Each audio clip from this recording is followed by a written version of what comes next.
তো হ্যালো বন্ধুরা, আমি বর্ষা। তো আমি আবার চলে এসেছি ছোট্ট একটা মিনি ব্লগ নিয়ে। তো যা গরম পড়েছে, তো এই গরমে আম পোড়া শরবত না খেলে হয়? তো চলো, তাই জন্য তোমাদের জন্য আমি আম পোড়া শরবতের রেসিপি নিয়ে চলে এসেছি। তো প্রথমে আমি আমটাকে ছাড়িয়ে নিয়েছি ভালো করে, মানে জলে দিয়ে রেখেছিলাম, চোখাটা ছাড়িয়ে নিয়েছি।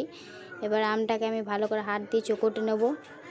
তো এই যে আমের শাঁসটা আমি ভালো করে বের করে নিয়েছি আর আঠিটা ফেলে দিয়েছি।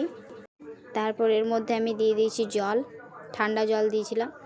তারপর এর মধ্যে দিয়েছি আমি বিট নুন। তো তোমাদের আম পোড়া শরবত কার কার ভালো লাগে অবশ্যই কিন্তু জানিও।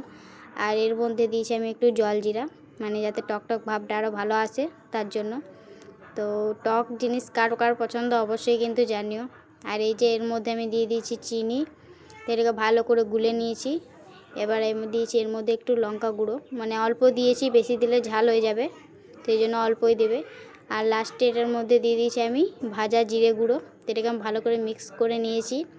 তো এই যে আমার আম পোড়া শরবত রেডি। তো চলো এটাকে এবার খেয়ে দেখি কেমন হয়েছে।